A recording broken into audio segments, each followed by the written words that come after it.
Bonjour la famille, salut, shalom, paix dans vos maisons. Merci beaucoup d'être là ce soir pour nous suivre dans les séries K Express recette du jour. Le ezali rubrique il y a recette donc la salade d'épinards. Vraiment je vous remercie de tout mon cœur na ba commentaire na bino. Nazo remercier bino na ba appel na bino ndenge bosenga ki boninga botala en détail ndenge to salaki salade na biso ya épinards. Yango nazongeli bino na page oyo ya recette po tolobela na ntina lolenge nini esenge tosala recette na biso ya épinard ya salade ya épinard oyo ekɔtaki bafruit na balégume tokobandela yango en détail mpe tokodetaille produit moko moko fruit moko moko ekɔti na kati légume moko moko ekɔti na kati mpona kopermettre biso toyeba mpenza efficacité importance ya koservir salade na biso dans les quotidiens pour la bonne santé ya mabota na biso. Vraiment, je suis dans la joie. Notre salade est trop nutritive. Elle est délicieuse en même temps. Boko sepela ngo makasi po buna ngo eza kitoko makasi. Boko sepela nango bana bako sepela nango. Surtout soki bo décorer ngo malamu, bo présenter penda ba fruits comme il faut et kozala vraiment très attirante na miso ya bana et ko permettre bango bali yango malamu. Sans plus tarder, je m'en vais vous présenter ingrédients na biso, fruits na biso na légumes oyo ekokota na kati ya salade na biso. Tobandi nanu na épinard na biso yango nde ezali base ya salade ya lelo. Nabenga yango souvent salade médicinale po eza vraiment na ba effet moko ya malamu na banzoto na biso yango moni nabenga yango médicinale. À partir ya salade oyo okozwa guérison, à partir ya salade oyo nzoto no ekozala makasi, organe no ekofonctionner bien, okomona vraiment ke même na avenir osenti mpena ke oui depuis ochanger régime na yo okoti bafruit okoti na balégume okomona changement makasi kati na nzoto na yo. Pour avoir une alimentation saine, variée et équilibrée, tobosanaka te vraiment nde naza koinsiste fruit na légume à côté ya basemoule na biso biloko na biso ya tous les jours tomisana kolia baloso na biso vraiment to remplacer tokotisa mpe na alimentation na biso fruit na légume ekosunga biso makasi bandeko mpo bino mo bokoyoka badetail oyo chaque fruit oyo chaque légume eza na kati na vie na biso baimpact ya kitoko eza na kati na vie na biso ezoprocure biso baminéraux ebele bavitamine ebele pour une meilleure santé dans le quotidien.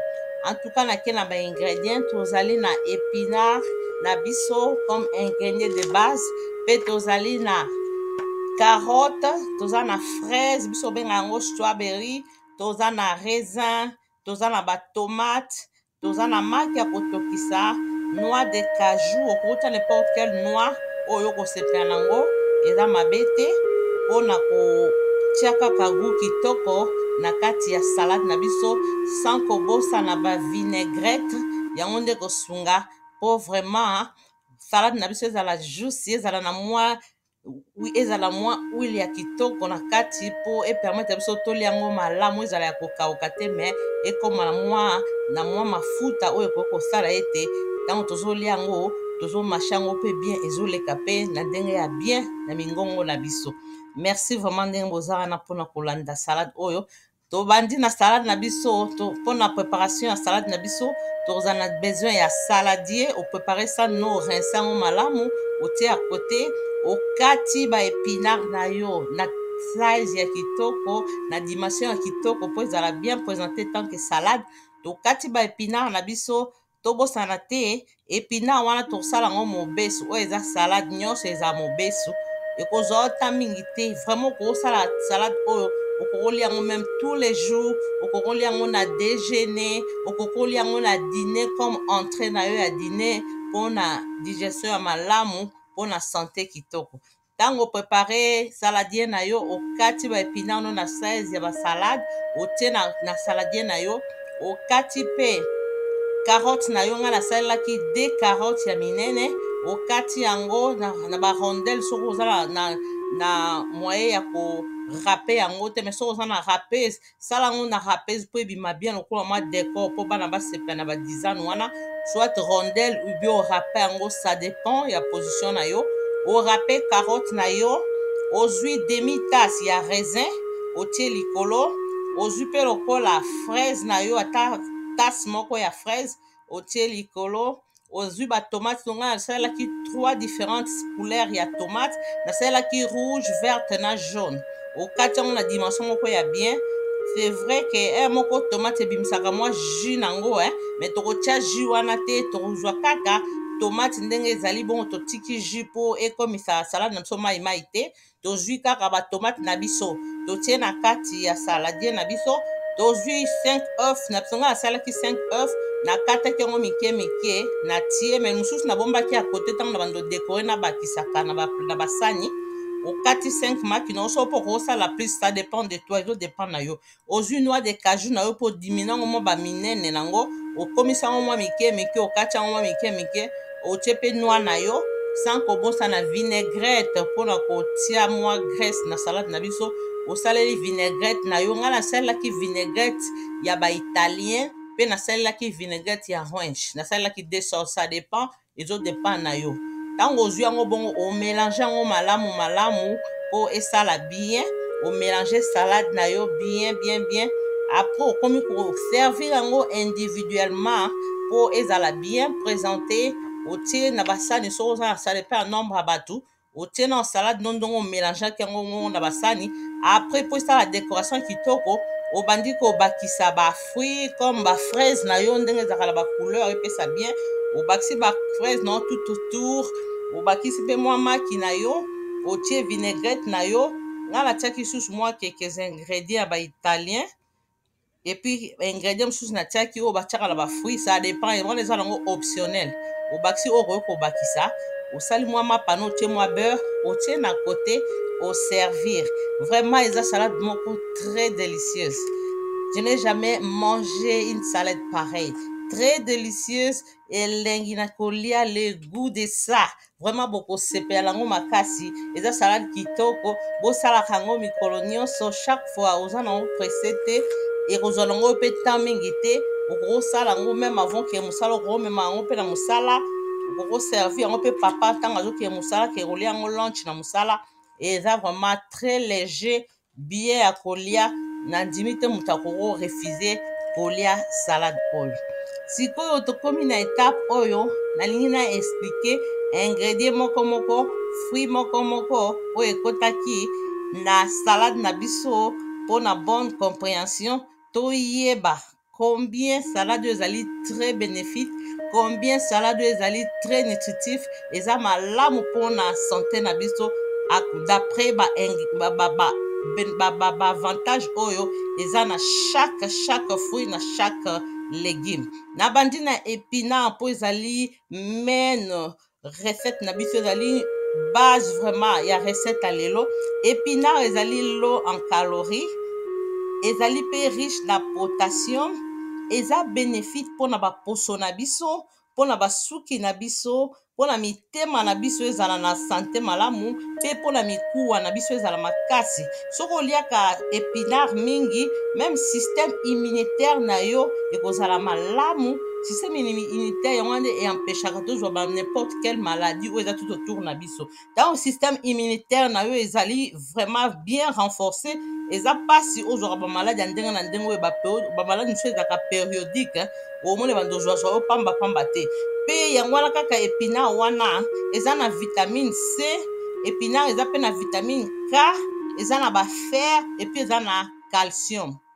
Tokei mpe na ingrédient na biso mosusu ya mibale wana ezali raisin, ezali fruit. Raisin eza na meilleur, ezopermettre biso tozwa meilleur sommeil soki toliaka baraisin. Epesaka biso mpe nzoto makasi mpe edaka mpona mitema na biso ezala bonne santé, ezoprotege biso na bamisu na biso tomonaka malamu, ezopermettre mpe l'hydratation.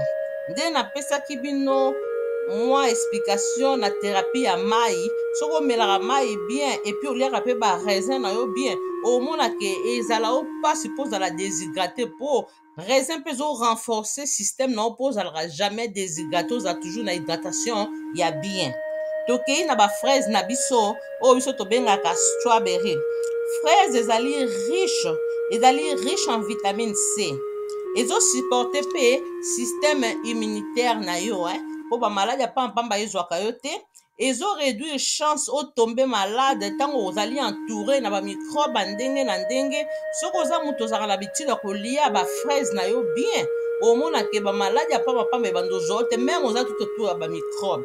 Donc tokotisa mpenza ba raisin na alimentation na biso ekosunga biso maladi ezala mosika na biso. Géré mpe ba glycémie na biso, ba sucre oyo ezalaka na nzoto na biso. Soki oliaka ba raisin mingi ozomona ke fraise na yo oliaka ba fraise, je m'excuse, ba fraise wana ekosala ete glycémie na yo sika na nzoto no eza toujours contrôlé balancé. Et puis eza koevite yo cholestérol, eza koevite yo mpe bacancer. Nayebi bandeko mosusu banaa na expérience eke na situation ya cancer moto azolia bafraise na ye tous les jours, azosala mélange ya fraise na ye azomela yango tous les jours, esali ete cancer na ye mpe esili na batraitement azala ye kozwa. Donc oyo mpenza naza na témoignage nango. Donc bafraise ezali vraiment traitement monene, eza mpenza kisi monene nzambe asali naturellement oyo ekoki kochange même situation na yo, quelque soit maladie ose retrouve nango. Soki oliaka bafraise na yo atoza na plein traitement ya cancer, ozolia yango mpe en quantité moko vraiment ya bien, omonaki ekocontribue même ntango bazotraite yo cancer na yo mpe ezala mesure ya kodisparaître. Mpe kaka fraise wana bastrawberry ezosalisa maladi ya mitema, ezosalisa mpe diabete, ezosalisa mpe eza mpe koempêche ete yozwa oyo ebengami AVC, accident vasculaire cérébral. Donc fraise ezali vraiment recommandé na alimentation na biso, na bacuisine na biso. Bamama na ngai ya Congo boza wapi, vraiment bobosana te fraise, bobosana te strawberry, ezalaka toujours na bacuisine na bino mpona koservir nango mabota na bino. Toke mpe na légume na biso mosusu ya tomate eza légume po toyebaka mpe kosala différence na bafruit na balégume. Donc nde nalobaki épinard eza légume, tomate mpe eza légume. Tomate wana eza malamu, très bénéfique mpona basanté na biso parce que eza na vitamine C, eza mpe na potassium, ezoréduire risque ya maladie ya mitema, et puis eza koaide mpona bacertain maladie ya bacancer, y compris cancer ya prostate, nde bandeko mpe basoulignaki lisusu. Donc cancer presque nyonso mpe ya prostate y compris, soki oliaka tomate malamu ekosunga yo malamu. Kaka tomate wana ezosunga mpona obésité, ntango ozolia tomate baminene pamba ekoya te, ezoréduire mpe cholestérol, eza vraiment produit ya malamu, eza mpenza légume ya malamu oyo tokozangisa yango te na baalimentation na biso. Toza mpe lisusu na carotte eza vraiment très malamu mpe mpona biso, yango mpe ezali lisusu légume, ekoti mpe lisusu na kati ya recipe na biso. Carotte ezali bien mpo esungaka biso mpona vision na biso ezala malamu, tomonaka malamu. Ntango toliaka carotte mingi ozomona ke carotte mpe esungaka mpe mpona bamaladi ya mitema mpe mpona bacancer mosusu. Vraiment recipe na biso yango oyo na présente bino. Tokotisa vraiment salade, tokotisaka basalade oyo ya épinard na kati ya cuisine na biso, na kati ya alimentation na biso. Tokosentir ke ntango tozolia yango tozokotisa mpenza ya malamu ya motuya, bavitamine ebele ezosunga biso, tozokotisa bapotassium ebele, tozokotisa makambo ebele na nzoto sans le savoir.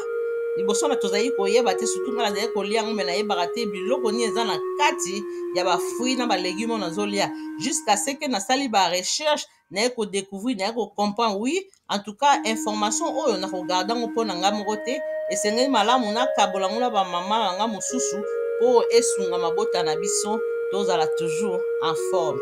En tout cas mpona lelo bandeko nasuki wana, nazozela bacommentaire na bino, nazozela koyoka oyo baza na bazwa baexpérience compte tenu ya ndenge toinsiste mpona fruit na légume. Soki omoni koza na témoignage moko ya bien olingo partager, kohésite te, vraiment restez branché na kocontinue toujours komema no bainformation kitoko, mpe bosabone, bolike video oyo, bopartage yango na bamama nyonso, na bandeko nyonso, bandeko na biso ya Lingala, ya Congo, ya Brazza.